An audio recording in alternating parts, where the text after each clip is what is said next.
Sud FM, c'est radio.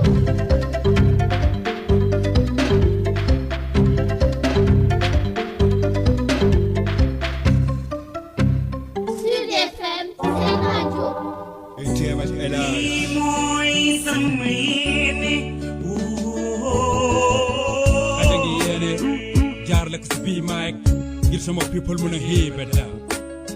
Allègement du dispositif Covid-19, la pression de l'économie face à l'exigence de santé. Le plein pouvoir accordé au chef de l'État ne le met-il pas à nu face aux turbulences sociales? Les banques résistent-elles à la crise engendrée par la Covid-19 avant et après la pandémie? Quel mode de gouvernance au regard des hésitations constatées au Mali, dans une moindre mesure ici au Sénégal? L'assassinat de Floyd aux États-Unis, Mohamed Dia, consultant bancaire, chroniqueur, analyse l'actualité brûlante de la semaine. Il est l'invité de Bao Marguet dans Objection de ce dimanche 7 juin 2020 à partir de 10h sur la 98.5 et sur l'ensemble du...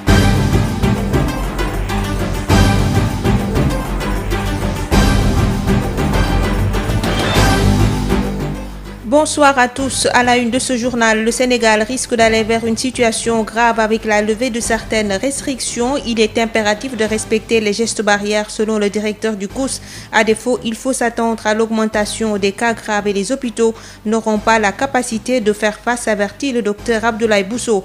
Depuis le 2 mars, 4249 cas ont été déclarés positifs au coronavirus. Le Sénégal enregistre 47 décès avec une augmentation fulgurante des cas entre avril et mai. Toutes les régions du pays sont désormais touchées avec Dakar comme épicentre. On s'intéresse également au traitement de la Covid-19 par l'hydroxychloroquine et l'azithromycine. C'est un traitement efficace dans la prévention des complications qui peuvent aboutir au décès. Un traitement bien toléré, affirme le chef du service des maladies infectieuses. Par conséquent, il sera poursuivi malgré la polémique qui enfle autour. Nous parlerons également de l'accès universel à l'électricité à l'horizon 2035. 405 villages du Sénégal sortiront de l'obscurité grâce à la deuxième phase du programme lancé ce matin. Aux États-Unis, des dizaines de milliers de manifestants sont descendus dans la rue pour protester contre les inégalités raciales et défiler pour rendre hommage à George Floyd. Une onde de choc qui s'est propagée en France où quelques milliers de personnes ont bravé des interdictions pour manifester. Alioune Badara Socé était la partie technique. Marie-Rosalie Ndiaye. 4249 cas diagnostiqués positifs au coronavirus dans le pays en l'espace de 3 mois entre avril et mai. Le nombre de cas positifs s'est multiplié presque par 3. Le nombre de décès passe de 8 à 47, soit un décès par jour. Durant la même période, 10% de ces infections sont des cas communautaires, soit environ 435 contaminations issues de la transmission communautaire. 60% des cas officiellement déclarés sont asymptomatiques. Toutes les régions du pays sont touchées, 51 districts affectés. Le virus est en train de circuler, la maladie est bien présente, la transmission elle est très active, l'épidémie n'est pas encore terminée. Il faut s'attendre à l'aggravation des cas communautaires. Le pays risque d'aller vers une situation grave avec l'assouplissement des mesures de restriction. Le suivi des cas contacts sera très difficile. Docteur Abdoulaye Bousso alerte et appelle au respect des normes barrières. On l'écoute. Qui ont été prises aujourd'hui dans la libre circulation des personnes. Un certain nombre d'indicateurs devront être analysés différemment parce que nous allons avoir une difficulté aujourd'hui à pouvoir peut-être suivre tous les contacts. Donc Madame la Directrice Générale en a parlé. Donc une stratégie devra être développée pour voir comment on va suivre les contacts. La stratégie actuelle devra forcément évoluer. Les populations vont être amenées à bouger d'une région à l'autre, d'un département à l'autre. Donc la stratégie devra forcément évoluer. Et la question qu'on va aussi traiter, c'est comment on va suivre les contacts et quelle est la pertinence aujourd'hui de suivre ces contacts. Autre indicateur qu'il faudra analyser, c'est le nombre de cas communautaires. Tout le monde se pose la question par rapport à l'importance des cas communautaires. Donc si aujourd'hui, par rapport aux mesures qui ont été édictées et que les personnes ne respectent pas les mesures barrières, il faudra naturellement s'attendre à l'augmentation de ces cas communautaires. Parce que tout simplement, les gens vont bouger plus. Il faut que les mesures barrières soient respectées. On peut arriver à une situation très difficile. Nous sommes actuellement sous stress, on le reconnaît. Dans la gestion de cette pandémie, il n'est pas évident pour un système de santé d'absorber 4000 patients. Et donc, il est évident qu'il faudra prendre considération de ça. Donc, l'analyse des cas communautaires devra se faire différemment. Ces cas vont être de plus en plus importants. mais également c'est la protection des groupes vulnérables. C'est les personnes âgées et les personnes présentant des tares. On devrait avoir un œil spécifique sur ces personnes. On le voit, la majorité des personnes sont asymptomatiques. La majorité de ces personnes, c'est également des jeunes entre 20 et 40 ans. Ce sont ces personnes qui sont à risque pour ces sujets qui sont vulnérables et ces sujets âgés. Donc il est extrêmement important qu'on puisse mettre l'accent sur ces groupes vulnérables et une proposition sera faite dans le cadre du suivi de ces groupes vulnérables. Prochaine semaine, il faudra qu'on mette l'accent, c'est sur le nombre de cas graves. Et cet indicateur pourrait augmenter si les mesures barrières ne sont pas respectées. Le virus est en train de circuler dans le pays. La maladie est là. Ce n'est pas parce que la libre circulation a été décidée que la maladie va disparaître. La maladie, elle est là, la transmission, elle est active, elle se poursuit. Donc il est extrêmement important aujourd'hui qu'on puisse prendre en compte cet aspect et respecter. C'est aujourd'hui plus qu'avant qu'il faut respecter ces mesures barrières. Parce que tout simplement, l'indicateur de cas graves risque d'augmenter et nos hôpitaux n'auront pas la capacité de faire face.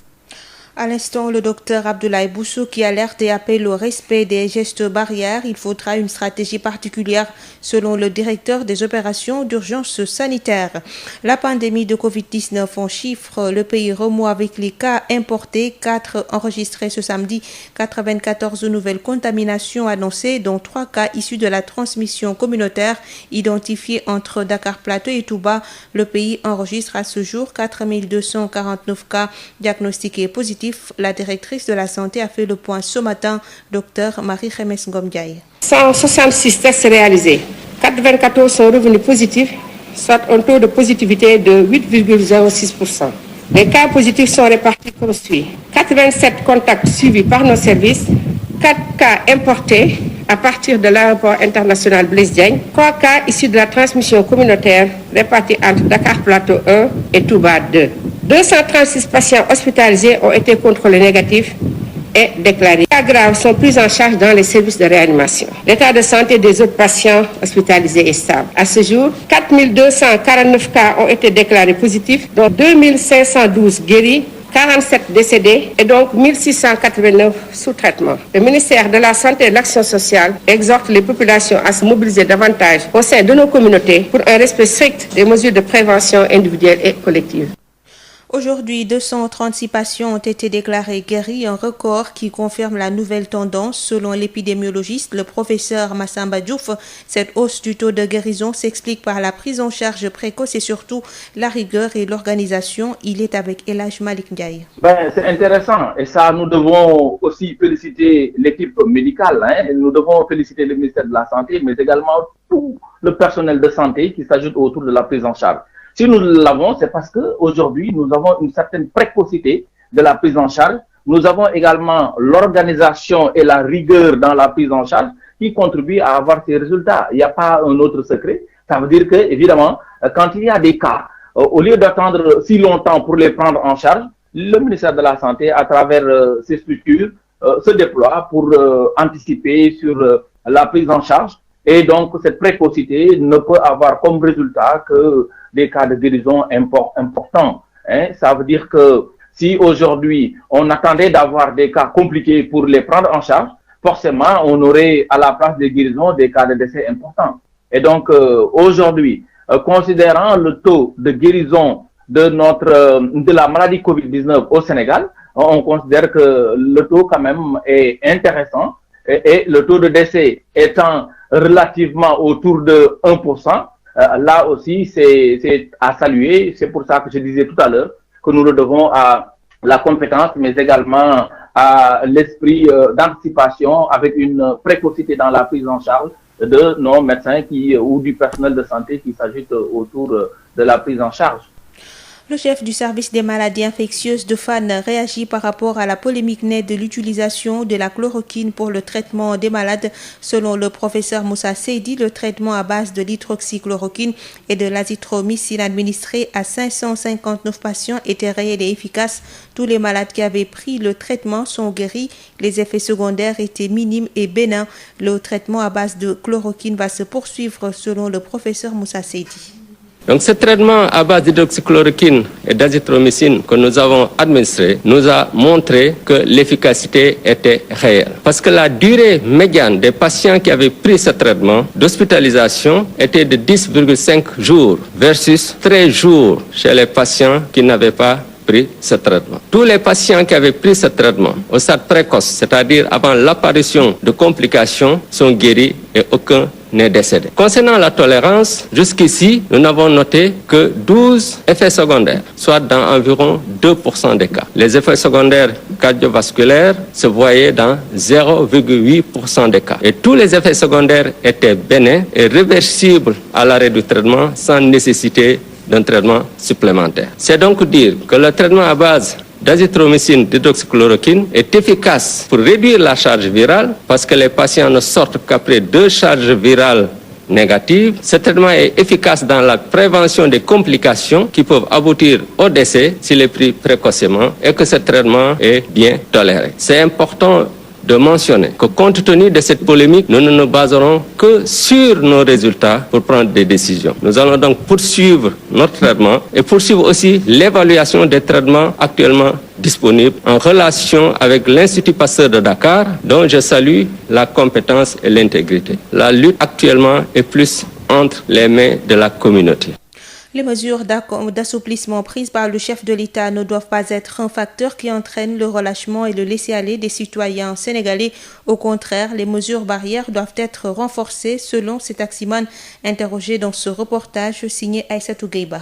Des mesures d'assouplissement prises par le chef de l'État pour relancer l'économie du pays, mais ces mesures doivent-elles entraîner le laisser-aller, le non-respect des gestes barrières à ce stade de l'évolution de la pandémie? Issa Ramboub, taximan, invite d'ailleurs les populations à ne pas se relâcher.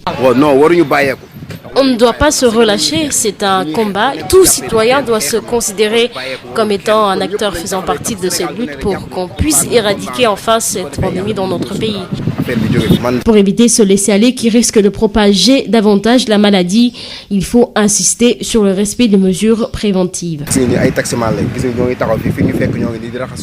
Vous voyez, on est des taximans, mais cela ne nous empêche pas d'être conscients de la gravité de cette maladie. Voyez-vous, on dispose de gel hydroalcoolique et d'ailleurs, tout client doit porter un masque avant d'entrer dans la voiture. Si tout le monde a bien conscience de cette responsabilité qui nous incombe à tous, bien entendu, on arrivera à faire disparaître cette maladie d'ici quelques temps.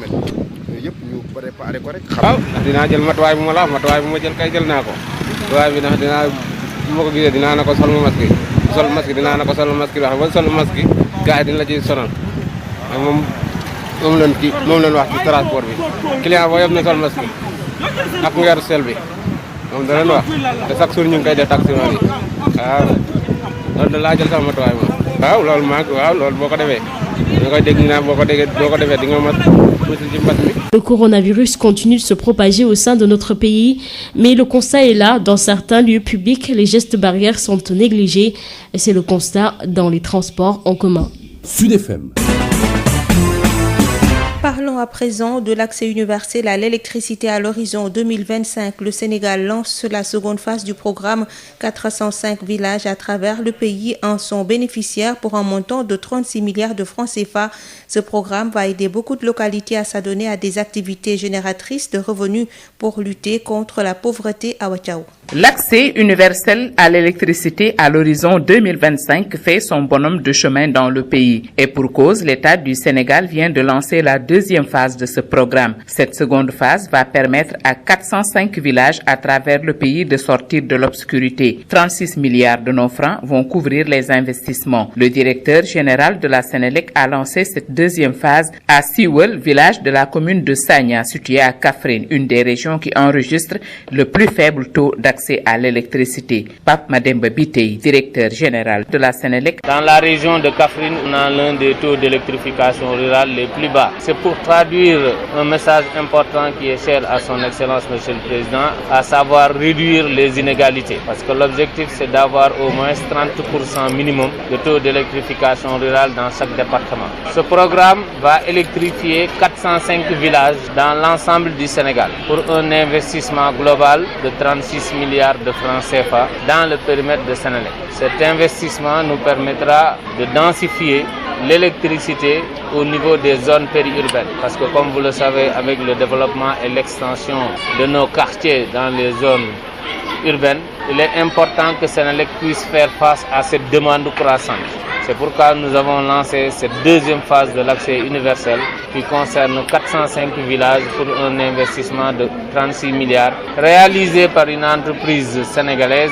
Comme vous le savez, nous sommes dans le cadre de la promotion et du patriotisme économique qui voudrait qu'on travaille avec l'ensemble du privé sénégalais, mais dans la limite de leur capacité et dans la limite de ce qu'ils savent faire. C'est pour ça qu'après le premier succès que nous avons connu avec la phase 1, nous avons mobilisé également avec les banques locales cet investissement pour pouvoir aller vers cette deuxième phase qui nous permettra de densifier l'électricité dans les zones périurbaines et d'électrifier en même temps 405 villages. Les premiers poteaux ont été montés devant les populations très enthousiastes car ce programme va non seulement aider celles-ci à s'adonner à des activités génératrices de revenus pour lutter contre la pauvreté, mais va également aider à combattre davantage l'insécurité avec les vols de bétail et autres agressions. Kaolack pour Sud FM, Awa Thiaw. Au retour de ce lancement, le directeur général de la Sénélec a visité le chantier de la centrale solaire de Kahone qui est déjà à 40% de taux de réalisation. L'ouvrage sera disponible avant juin 2020 et va injecter 35 kW sur le réseau de la Sénélec. Pape Mademba Biteye, directeur général de la Sénélec, au micro de Awa Thiaw. C'est ça l'objectif aujourd'hui qui est visé. Parce que si vous regardez, lorsque nous implantons une centrale quelque part, aujourd'hui Sénélec se donne l'objectif d'électrifier l'ensemble des localités qui gravitent autour de cette centrale. Si nous arrivons à faire des centrales à des prix aussi compétitifs, ça permettra à Sénélec de dégager plus de revenus et de pouvoir financer l'électrification. Et c'est ça aujourd'hui l'objectif qu'on nous a fixé.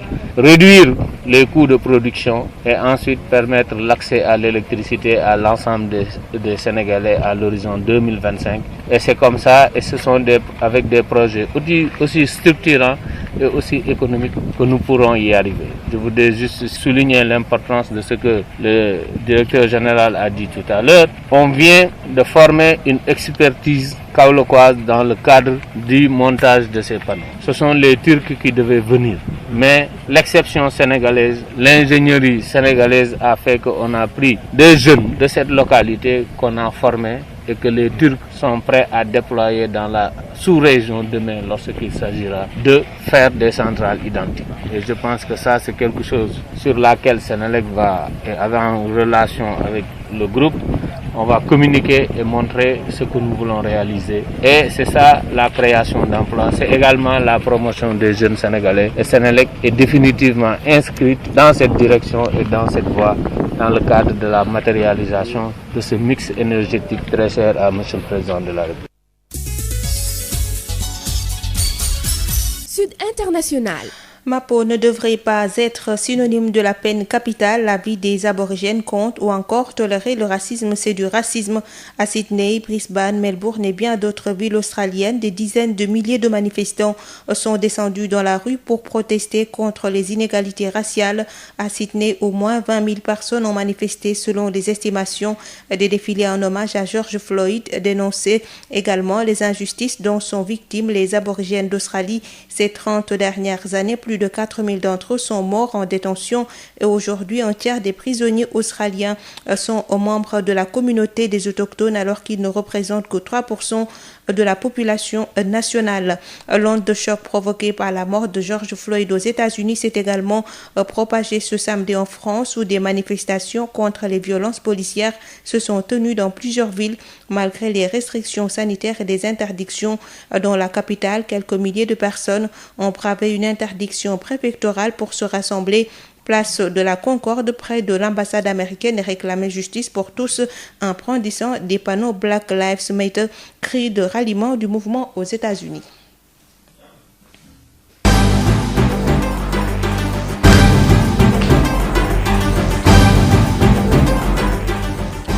Mesdames, Messieurs, c'est la fin de cette édition. Je vous rappelle les principaux titres. Le Sénégal risque d'aller vers une situation grave avec la levée de certaines restrictions. Il est impératif de respecter les gestes barrières selon le directeur du COUS. À défaut, il faut s'attendre à l'augmentation des cas graves et les hôpitaux n'auront pas la capacité de faire face, avertit le docteur Abdoulaye Bousso.